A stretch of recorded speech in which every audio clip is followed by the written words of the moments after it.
Bonjour à tous, on se retrouve aujourd'hui pour la suite de la série Débuter en tissage de perles. Dans les épisodes précédents, nous avions vu quel matériel acheter en fonction des différentes techniques de tissage que vous vouliez utiliser, et pour la suite j'étais partie du coup sur le tissage brick stitch. Dans le premier épisode, je vous ai montré comment débuter un tissage brick stitch et comment faire une diminution, ce qui permet de réaliser des triangles principalement. Et ensuite, à partir de cette technique, on pouvait réaliser par exemple des boucles d'oreilles à franges. Aujourd'hui, on va se focaliser sur l'augmentation en brick stitch. On va réaliser cette petite forme que je vais ensuite relier à une chaîne pour créer un tout petit bracelet. Pour commencer, on va créer la ligne de perles sur laquelle on viendra attacher les autres perles. Normalement, on commence par la ligne de perles la plus longue, donc logiquement ça aurait été celle-ci. Mais comme c'est symétrique, je vais d'abord partir par ici, comme ça je vais tisser cette partie-là pour vous montrer. Et puis pour l'autre, vous pourrez vous débrouiller en repassant la vidéo. Je vous mets le schéma à l'écrit dans le commentaire de la vidéo, mais n'hésitez pas à aller voir mon compte Instagram pour avoir le schéma en entier en version visuelle. Donc, j'ai enfilé mes deux perles. Je vais les placer au bout de mon fil en gardant un peu de marge quand même pour pouvoir pincer mon fil plus tard. Je place mon fil comme ça.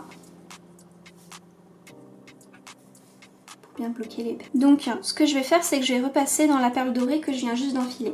Hop, et vraiment dans ce sens-là. Faites bien attention au sens. Après, pour le début du tissage brick stitch, je vous invite, comme je l'ai dit précédemment, à aller voir la première vidéo. Donc voilà, j'ai serré, ça a placé les perles côte à côte. Je vais repasser dans la perle blanche dans ce sens-là, dans la perle dorée,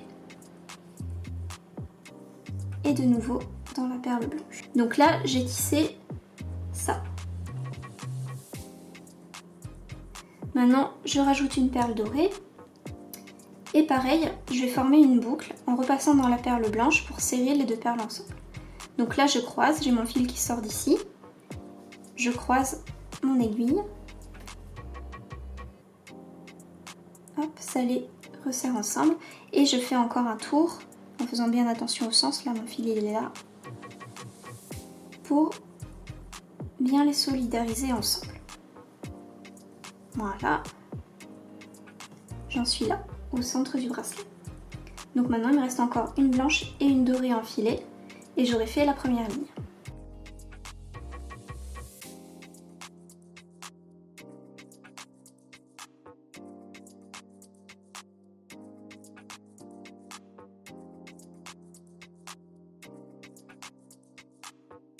Et voilà, j'ai créé ma ligne centrale. Donc maintenant, on va partir de ce côté-là. On va tisser cette rangée-ci. Donc pour commencer une nouvelle rangée, on commence toujours par deux perles pour éviter en fait que le fil ne se voit.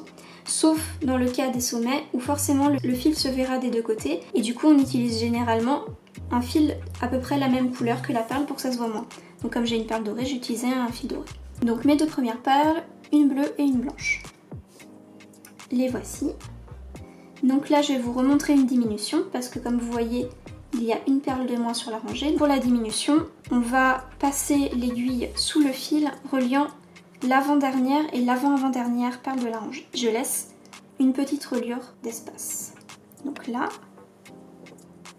mes perles se placent comme ça. Et je vais repasser dans la perle blanche. Dans ce sens.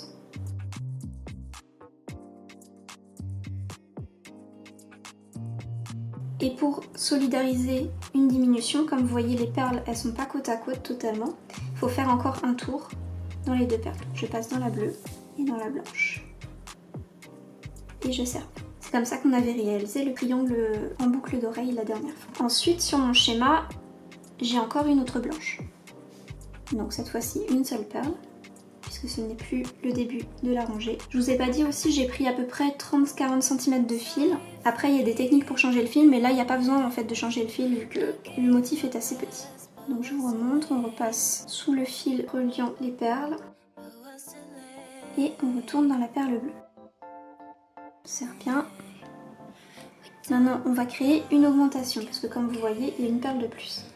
Donc là l'augmentation c'est beaucoup plus facile que la diminution.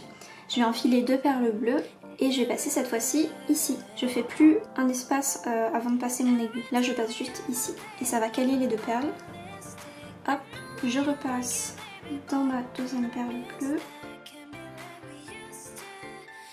et quand je vais serrer, ça va se placer correctement. Et voilà. Donc je continue, c'est une perle blanche.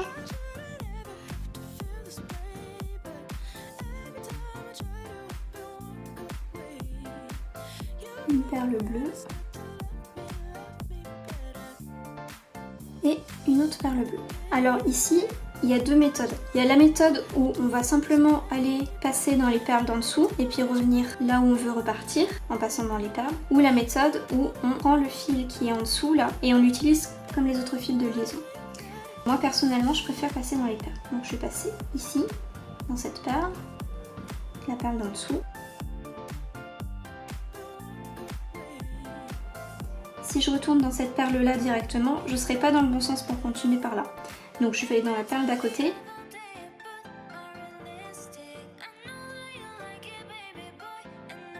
Et là je suis dans le bon sens, je peux continuer.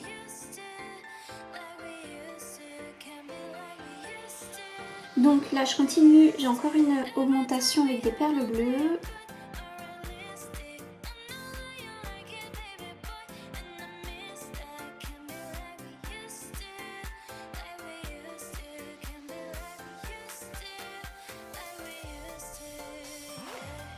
Là il n'y a que des perles bleues, il y en a 6.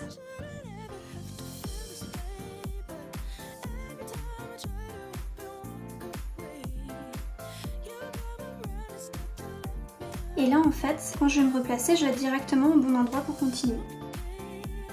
Donc voilà, on est comme ceci. Donc comme vous voyez, ici j'ai une perle bleue, une perle dorée, une perle bleue. Et la perle dorée est au centre. Donc ce que je vais faire, c'est que je vais encore faire une augmentation. Là je suis vraiment bien placée, je vais enfiler une perle bleue, une perle dorée. Et ça va me faire une augmentation.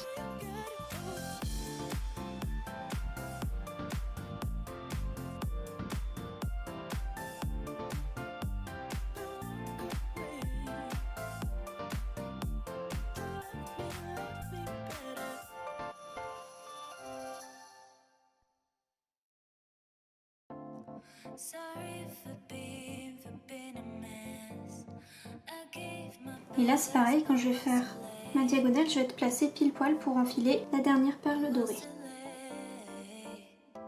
Donc comme je vous l'ai dit, quand c'est une perle de sommet, on n'en enfile qu'une évidemment.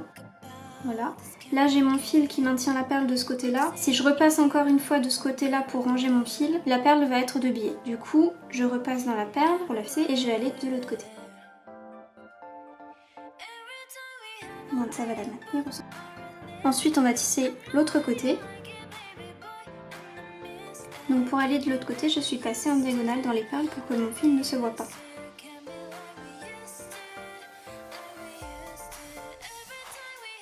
Et voilà, et je suis bien positionnée pour pouvoir reprendre et faire la même chose de l'autre côté. Ensuite, on va replacer le fil de chaque côté, comme ici, dans les perles de sommet, pour pouvoir attacher une chaîne et un fermoir. Donc dans ce cas-ci, je vais directement utiliser les mailles de ma chaîne.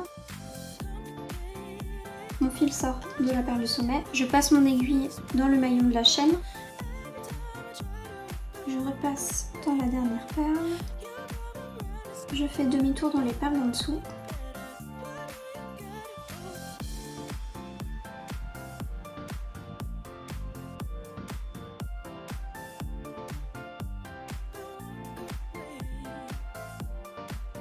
Et je refais un tour dans le maillon. Maintenant je vais coincer mon fil dans le tissage et je vais le couper.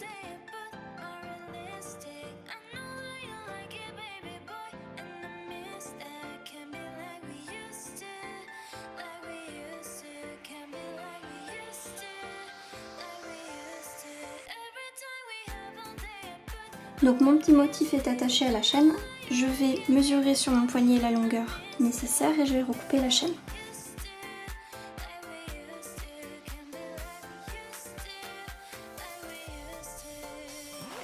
Et je réitère l'opération.